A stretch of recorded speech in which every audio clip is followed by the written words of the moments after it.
Now, don't get me wrong. If you still want to do regular lat pull downs with the traditional attachment, it will still work out the lats, all right? These are just little tips and tricks. Don't get so caught up in it. It will still work your lats. At the end of the day, as long as you're doing something, it's still going to build them up. There's just good exercises and there's better exercises. Some things might work for some, others might work for others. It just depends on what works for you and staying consistent with these exercises.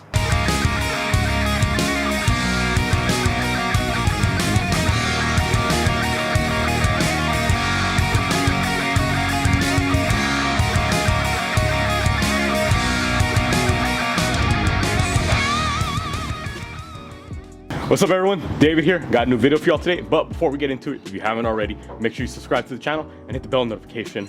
So before we get into the main topic of this video, if you haven't already, go check out my 3 tips to build up your chest and 3 tips to build up your delts. So continuing on with the series, now we're gonna go ahead and do the back. Now there's multiple muscle groups in your back, but today I'm primarily going to be focusing on the lats. Those are the big wings on the side that give you that V shape. So first, a little bit of anatomy review. What exactly do the lats allow you to do? They allow you to bring your arm from that's out in front of you back behind you. So any type of pull down motion and any type of rowing motion. Now the difference between those two movements, a lot of it has to do with angle position and also which part of the lat is going to bias. Now I say bias instead of work because many people think, oh, I need to target my lower lats or I need to hit my upper lats. You cannot work only one part of your muscle at a time. You can emphasize a certain part of your muscle, but you cannot only isolate that portion. A good example of this is incline bench press. Everyone does the incline bench press for their upper chest, thinking that it's only working their upper chest. No, when you incline, you're working your entire pec. It just places a greater emphasis on the upper, but it's still working everything overall. Same thing with the lats. Depending on which variation, you might target the lower lat a little bit or the upper, but you cannot just hit one part only. So for this video, let's get into tip number 1.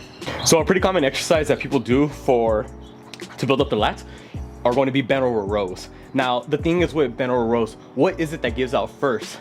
Is it your grip? Is it your lower back? Or is it your actual lats? Think about it. You're doing a bent over row. You're strapped onto the bar if you're using straps, or if not, just barehanded, and you're rowing this way.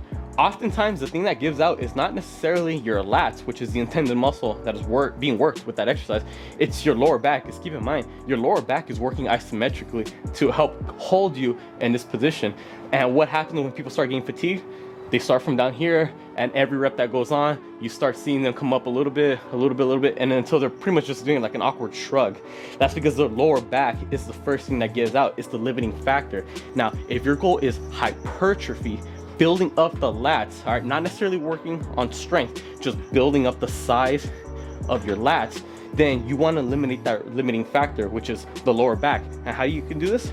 Any type of machine where you're either seated or your chest is being supported on something. So right here, I got a bench, I put it on incline, I could just lie down on it, grab some dumbbells, and then row it up. So now, what is it that's going to give out? Is it my lower back? No, because my lower back is not working at all, because this bench is what's holding me up, not my lower back. Now, there's multiple machines you can use. If you're in front of the dumbbell rack, put it on incline. Pretty much anything where your torso is supported so that your lower back doesn't have to work to hold you up, that's gonna be huge for your lat development. Now, on to tip number 2. All right, so tip number 2, we're gonna be talking about the lat pull down. Now, given the name lat pull down, I'm sure that you're going to assume that it targets the lats, but in reality, this should be called the upper back pull down. Yes, it still works your lats. Yes, it works the upper back muscles, but if you want to target directly the lats the best that you can, then we might have to switch out this traditional lat pull down bar. Now, why is that? Here's why. When you're doing your lat workout, especially any type of pull down motion, what do the lats allow us to do? We went over in the beginning. It allows us to bring our arms from right here behind us. Yes, it will still allow us to bring it in this way, like a traditional lat pull down, but I want to work it even better. So it's not necessarily the hand placement that matters in this situation. It's your elbow positioning. When you're using a wider grip, doesn't matter if your hands are neutral or not, because I can use a wide attachment and my hands can still be neutral, but my elbows are still to the side. You see, what matters is that my elbows are tucked in front of me, so that way they're in front and I'm moving them back, so it's still mimicking a row. Now, don't get me wrong, if you still want to do regular lat pull downs with the traditional attachment, it will still work out the lats, all right? These are just little tips and tricks. Don't get so caught up in it. It will still work your lats. At the end of the day, as long as you're doing something, it's still going to build them up. There's just good exercises and there's better exercises. Some things might work for some, others might work for others. It just depends on what works for you and staying consistent with these exercises. All right, so with this attachment, notice how my elbows are no longer out to my sides. They're actually lined up pretty close in. Yes, my hands are neutral, but that's not necessarily the main concern. We're mainly focusing on the elbows being out in front of us and pulling them down instead of them being out to your sides and bringing them in close to your midline. This will hit a little bit better in the lat, and you'll know it's working better because on the way up, I feel that stretch coming up. So again, choose whatever lat attachment you want. Just know the elbow positioning will make a difference. At the end of the day, it's not the biggest difference in the world, but every little thing counts. It just depends on what works for you. Next tip is gonna be for the seated cable row. Now, typically people would do it with this type of attachment. It's called the V-bar attachment, but notice where I stop when I'm rowing. Now, what is it that stopped me? Is it because I can't go any further, or is my torso in the way of my hands? Again, look at it.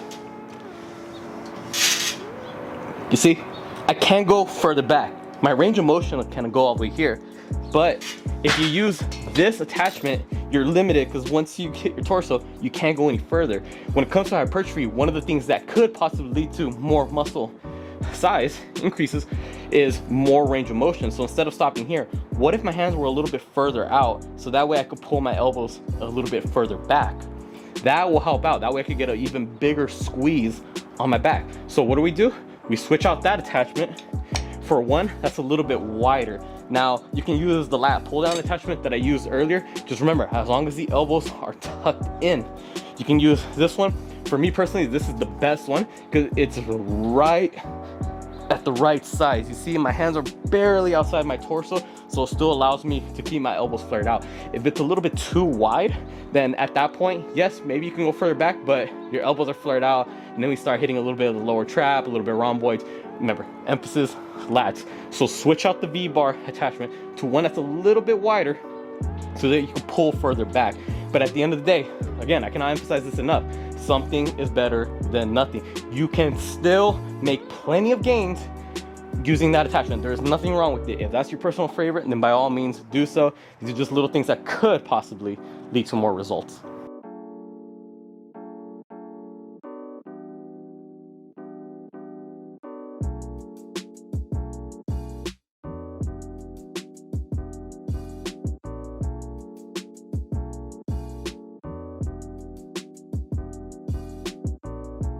There you have it, everyone. Those are 3 tips to build up your lats. Remember, lats, the big V-shaped muscles that give you that width on your back.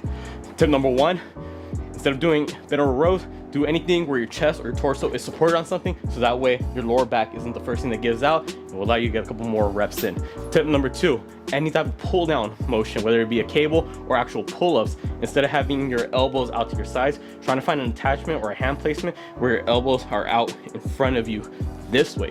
And then for the 3rd tip, anytime you're doing rows with a cable, instead of having a narrow grip to the point where if you start pulling back, you'll hit your torso, have a little bit of a wider grip so that way you can pull a little further back, get a better squeeze on your back, more range of motion, could possibly lead to more muscle. But at the end of the day, no amount of muscle will ever be growing if you're not pushing hard enough, doing quality sets, getting adequate sleep, and make sure you have proper nutrition. Keep those things into account as well. Don't expect to do all these things and then see results if nothing else is lining up as well. As always, make sure you comment down any other video suggestions you want to see me do. Make sure you subscribe to not just my channel, but my girlfriend's channel and our couple's channel. Instagram, TikTok, same thing. Make sure you follow us on the separate accounts, and the couples, I put all the links down in the description below. With that being said, I'll catch y'all next time.